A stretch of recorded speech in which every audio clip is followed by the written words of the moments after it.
these others that they wanted to be given health care, which would have hurt our health care system. I hope that we're going to be able to have a health care where Lindsay and I were discussing it, Jim and I were discussing it, and Katie, we discussed it.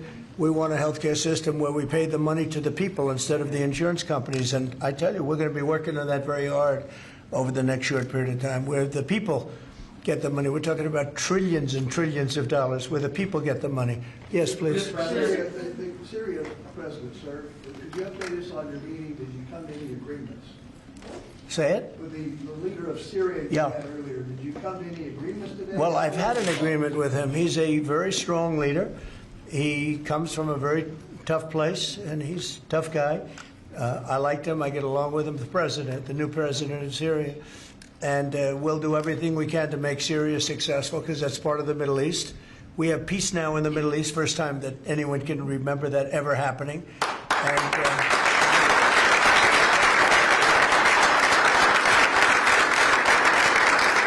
as you know, Syria is a very big, the great intellects. It's an amazing place with great people.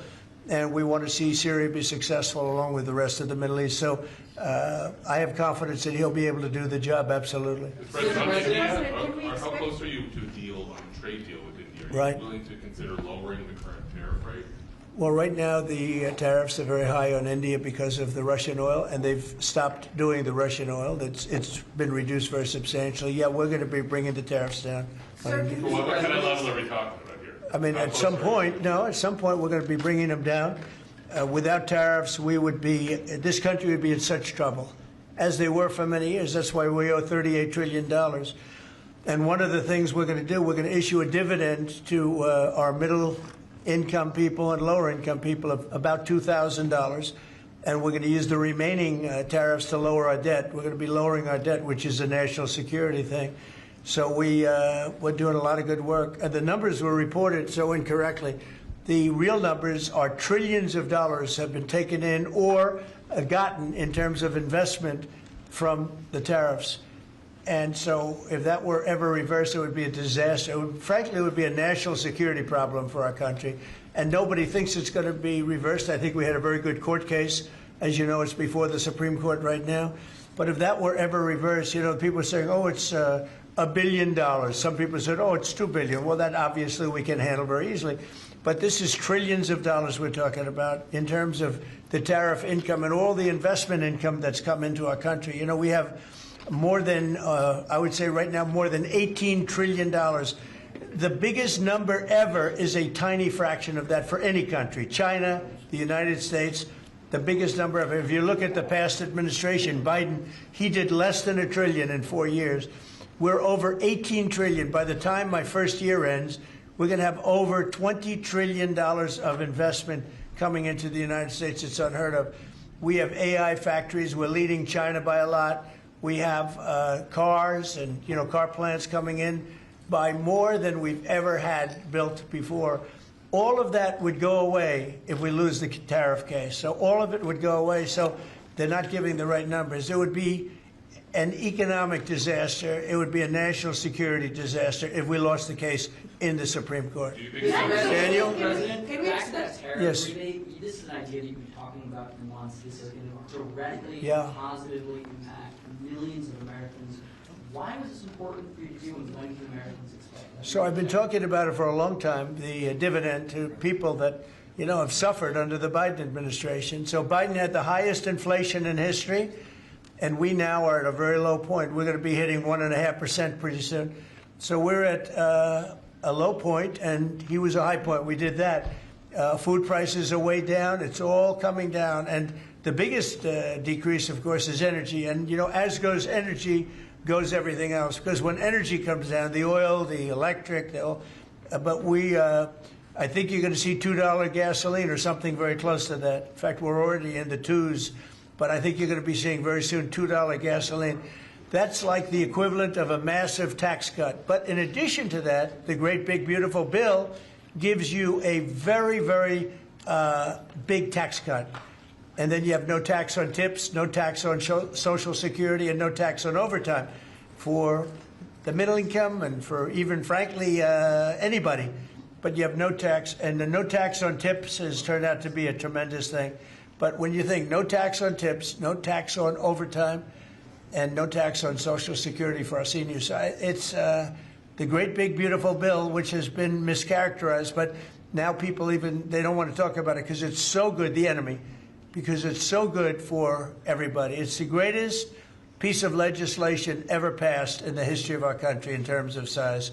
And hence they call it the big beautiful bill, or the one big beautiful. I call it the great big beautiful bill. It's an amazing bill for the middle class. It's an amazing bill for jobs. We've never passed anything like it. And in my first administration, so we had the greatest economy. Everything was good, but we're really outdoing it this time because we have investments coming in largely because of tariffs, and I think because of November 5th, the election result. But we have investments coming in like we've never had before. Mr. President, on Syria. Please, behind you. Caitlin, behind you. Thank you, Caitlin.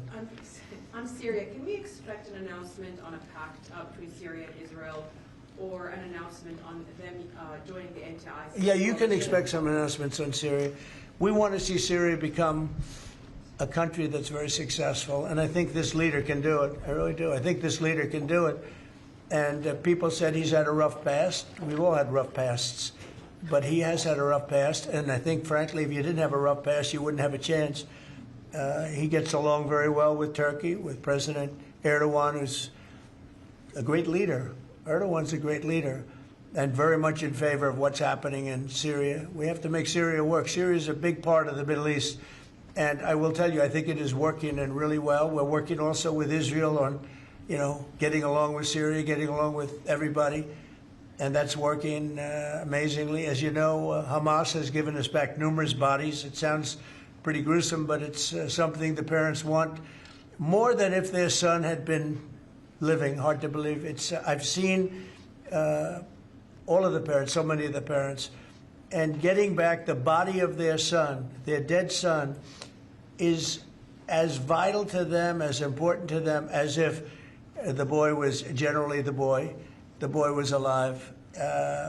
And as you know, over the last 4 or 5 days, we've gotten a lot of the additional bodies that they said they were going to. They've worked very hard to do that. So we have peace in the Middle East. It's a great thing, and nobody's ever seen anything quite like it.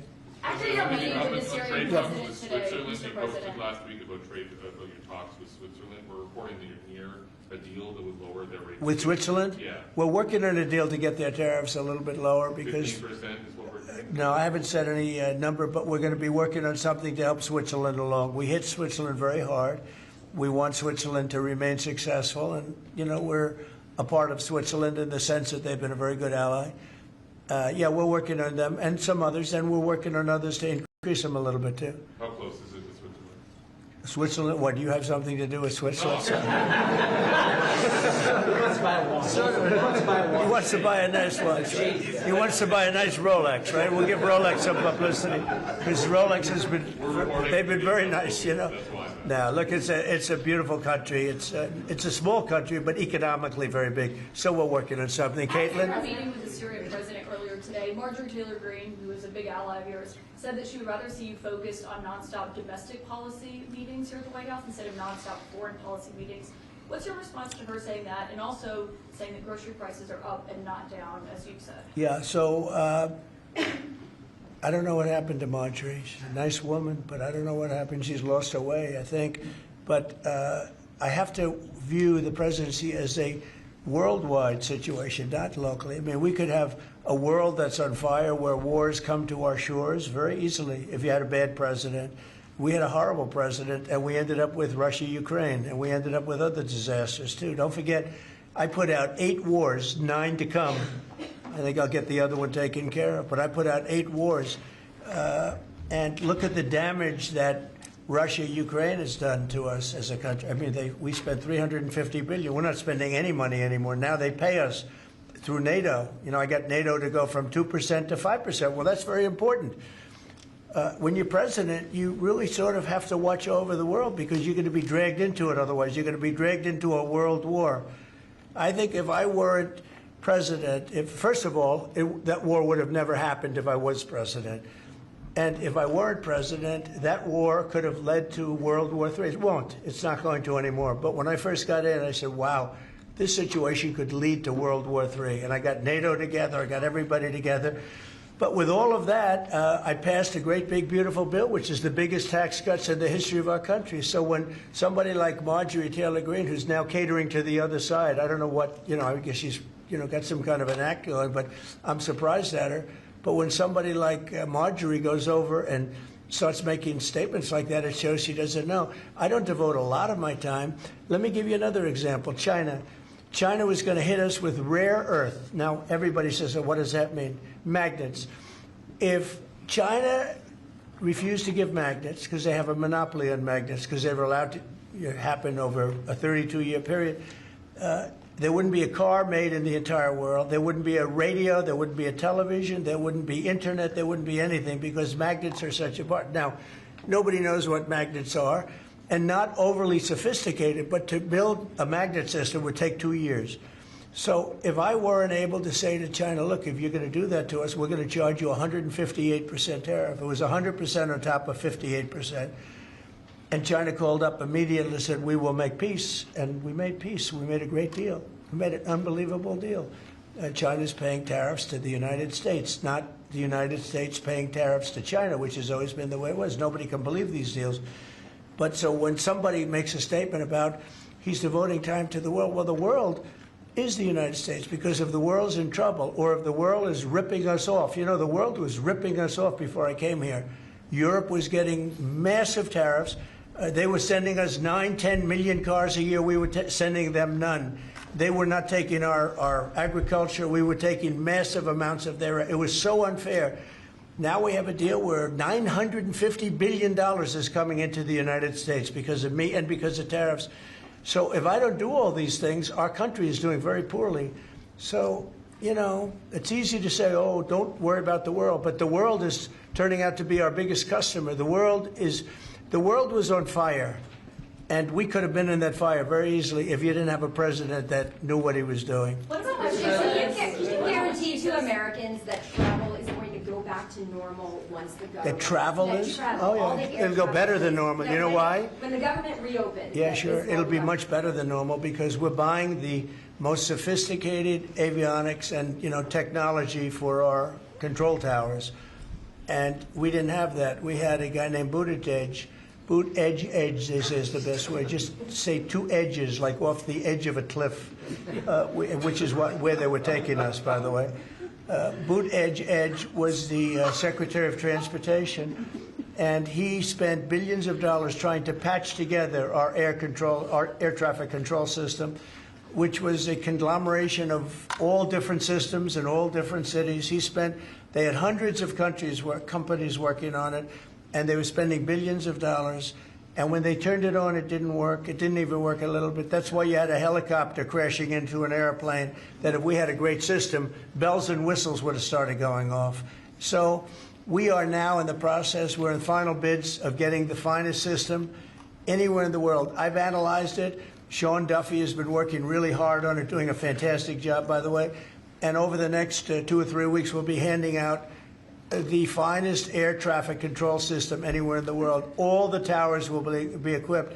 They were going copper wire into glass wire into other types of wire. And if you knew anything, copper wire doesn't work with glass. Glass doesn't work with other substances. And they spent billions of dollars, and when they turned it on, nothing happened. Okay? We're getting the most sophisticated, all brand new. Every control tower will have the same exact system. It'll be the most sophisticated system by far in the world. And what we've done is we've looked around other countries and we've taken the absolute best systems in every different form, because there are different. You have lots of different companies like IBM and Raytheon and a lot of great companies. They're all bidding, and we're going to pick the best one, and it'll get built relatively quickly. And we are going to have the greatest air traffic control system anywhere in the world. Thank you very much, everybody. Thank you. Thank you very much.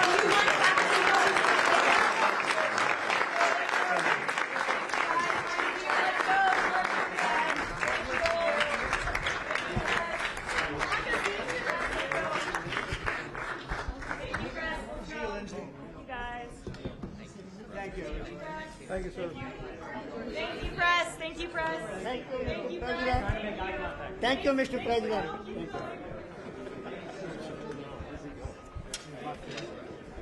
Thank you, guys. Thank you.